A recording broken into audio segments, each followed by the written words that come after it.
Hello officers, मैं सचिन आडेकर स्वागत करता हूं आप सभी का एक छोटे से और इंपॉर्टेंट से सेशन में।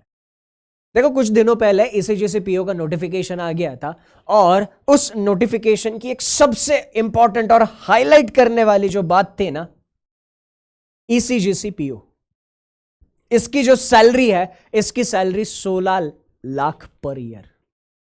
इतनी अच्छे खासे सैलरी पर ये जॉब, यहां पर ये नोटिफिकेशन आउट हो चुका है, उसका फॉर्म फिलिंग आज स्टार्ट हो चुका है। आगे जाने से पहले आप में से कुछ लोगों का टाइम वेस्ट ना हो, जो सिर्फ सीरियस कैंडिडेट है और जो सिर्फ इसके बारे में सोच रहे हैं, मैं उनको एक चीज बता दूं कि इस नोटिफिकेशन में वैकेंसीज है 17। अब ये 17 वैकेंसीज देख के बहुत सारे लोगों का तो मोरल वैसे ही डाउन हो गया होगा, है ना। बट देखो, जिस किसी ने, मैं अभी आगे बताऊंगा आपको कि ये फॉर्म किसको फिलअप करना चाहिए, किसको आगे की तैयारी अपनी कंटिन्यू करनी चाहिए, ठीक है। बट उससे पहले ये वाले पार्ट को हम बिल्कुल इग्नोर नहीं कर सकते, ठीक है। अगर आपका पोस्ट ग्रेजुएशन हो चुका है और आप स्टार्टिंग में एक अच्छी खासी सैलरी एक्सपेक्ट कर रहे हो, आज के टाइम पे मैं आपको बता दूं, आपने कोई भी कितना भी अच्छा पोस्ट ग्रेजुएशन क्यों ना किया हो, जब तक वो आपने आईआईटी या आईआईएम से नहीं किया है, तब तक ये वाले सैलरी का जॉब मिलना बहुत मुश्किल है। मैं खुद एक कंप्यूटर ग्रेजुएट हूं और मेरे बहुत सारे लोगों ने एमई किया हुआ है, एमबीए भी बहुत सारे लोगों ने किया हुआ है। 4-5 साल जॉब करने के बाद आज वो इस पैकेज पे पहुंचे हैं, 4 साल जॉब करने के बाद। तो आपको, अगर आप पोस्ट ग्रेजुएट है और अपने फील्ड का अच्छा खासा नॉलेज रखते हो, तो डेफिनेटली ये पोस्ट आपके लिए है, आपको सोचना चाहिए, ठीक है। क्योंकि क्या होता है, मैं आपको बता दूं, ऐसे जो वैकेंसीज होता है ना, 17 वैकेंसीज, कंपटीशन वैसे ही कम हो जाता है। क्योंकि जो डर मैक्सिमम लोगों के दिमाग में आता है, इतनी कम वैकेंसी में क्या होगा, ठीक है, मैक्सिमम लोग यही सोचते हैं, फॉर्म फिलअप नहीं करते। 90% कंपटीशन इधर ही खत्म हो जाता है। बचे हुए 10% कंपटीशन में अगर आप थोड़ा सा भी सीरियस हो, अगर आप सिंसियरली सोच रहे हो, तो कैसे हम बचे हुए 10% कंपटीशन को अच्छे से टैकल करके उस 0.01% में आ सकते हैं, जो सिलेक्शन लेंगे बचे हुए 70 दिनों में, सारी चीजें डिस्कस, ठीक है। तो देखो, सबसे पहले क्या है ना, एक इंपॉर्टेंट चीज मुझे यहां पे डिस्कस करनी है, एग्जामिनेशन पैटर्न, ठीक है। तो ये एग्जामिनेशन पैटर्न आप लोगों के सामने है। एग्जामिनेशन का पैटर्न क्या है, एक ही स्टेज एग्जामिनेशन होगी, ठीक है। तो एग्जामिनेशन में reasoning, English, general awareness, quantitative aptitude and professional knowledge. कितने सब्जेक्ट्स है? 5 सब्जेक्ट्स, ठीक है। इन 5 सब्जेक्ट्स को पढ़ने के लिए आपके पास टाइम कितना है, डेज कितने हैं? एग्जामिनेशन होने वाली है 15 जुलाई को। एग्जामिनेशन कब होगी? 15 जुलाई को। तो आज से अगर आप देखोगे तो मोटा मोटी 70 डेज आपके पास है। कितने डेज का टाइम है आपके पास? 70 दिनों का टाइम। इन 70 दिनों को आपको इन 4 सब्जेक्ट्स में, कौन से 4 subjects? Reasoning, English, general awareness and quantitative aptitude. कितने मार्क्स होते हैं यहां पर? 150 मार्क्स, ठीक है। 4 सब्जेक्ट के कितने मार्क्स होते हैं यहां पर? 150 मार्क्स। अगर आप इन 70 दिनों में सारी चीजें अच्छे से प्लान करके एग्जीक्यूट करते हो और आपको वाकई में वो पोस्ट चाहिए, है ना। मैं अक्सर कहा करता हूं कि मंजिल से जिनको मोहब्बत है, रास्ते के रुकावटें उनको परेशान नहीं करती, ठीक है। तो ये 150 में से 135 प्लस मार्क्स,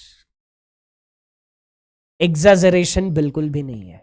इस 150 में से इन 4 सब्जेक्ट में बचे हुए 70 दिनों में 135 प्लस मार्क्स दिलाने की जिम्मेदारी हमारी, ठीक। बस आपको ये वाला पार्ट थोड़ा सा अपने एंड से संभालना है, ठीक है। प्रोफेशनल नॉलेज में क्या आएगा? देखो, ये जो नोटिफिकेशन है, इस नोटिफिकेशन में जो पोस्ट आई है ना, वो किस किस के लिए आई है? जो चार्टर्ड अकाउंटेंट्स है, ठीक है। ऐसा चार्टर्ड अकाउंटेंट जो सीए इंस्टीट्यूट का मेंबर हो, उससे के साथ एसोसिएटेड हो, ठीक। लीगल में है, लीगल में जिसका एलएलबी कंप्लीट हो चुका है, ओके। कंपनी सेक्रेटरी में CS qualified with ACS membership of institute, जो भी आपका, ठीक है। तो इनके लिए ये है, जस्ट सेकंड में एक बार फिर से दिखा देता हूं कौन कौन सी पोस्ट के लिए यहां पर ये नोटिफिकेशन है। ठीक है, तो लीगल में हमने देखा LLB कंप्लीट होना चाहिए, ठीक है। कंपनी सेक्रेटरी में यहां पर आपको CS क्वालिफाइड होना चाहिए, ओके। उसके बाद IT में आपका BTech भी होना चाहिए उसके साथ साथ, ठीक है, या फिर आपका MCA भी हो सकता है, ओके। साइबर सिक्योरिटी में कोर्स आपका अगर कंप्लीट हुआ है 6 महीने का तो आप इस पोस्ट के लिए एलिजिबल हो, ठीक है। IT के बाद IT CISO, इधर CISO के लिए अप्लाई करना है तो BTech के साथ साथ आपको मास्टर्स डिग्री भी होनी चाहिए, है ना। तो ये पोस्ट है, आप अपने क्वालिफिकेशन के हिसाब से यहां पर किस पोस्ट के लिए आप एलिजिबल हो ये देख सकते हो। और आगे ये डिसाइड करते हुए देखो, मैंने आपको एक चीज तो साफ साफ बता दिया कि इस 150 में से 135 प्लस पहुंचाने की जिम्मेदारी हमारी। थोड़ा सा आप ये बात को टैली करते हुए डिसीजन लीजिएगा कि प्रोफेशनल नॉलेज में से, प्रोफेशनल नॉलेज जो आपने अपने करिकुलम में पढ़ा हुआ है, उस प्रोफेशनल नॉलेज में इस 50 में से आप पेपर ज्यादा कॉम्प्लिकेटेड नहीं रहता। अगर आपके बेसिक्स अच्छे से क्लियर है आप इधर टैकल कर लेते हो, ठीक है। और ये तो ज्यादा कुछ है नहीं, ठीक है। ये स्टेज में जो भी लोग क्लियर करेंगे, जो भी लोग ये स्टेज को क्लियर करेंगे, उन लोगों का इंटरव्यू होगा और उसके बेसिस पे फाइनल जॉब आपको मिलेगा, ठीक है। तो मैं क्या कह रहा हूं, ये फॉर्म फिल करना है कि नहीं करना, इसका डिसीजन लेने के लिए आप बस इधर थोड़ा सा अपने आप को टटोल लीजिए कि आप इस 50 में से 40 के आसपास स्कोर कर सकते हो कि आपके बेसिक्स उतने क्लियर है, ठीक है। अगर आंसर हाँ आ रहा है तो बिंदास फॉर्म फिलअप कर दीजिए, बिंदास, ठीक है। क्योंकि इधर 135 दिलाने की गारंटी हम ले रहे हैं, ठीक है।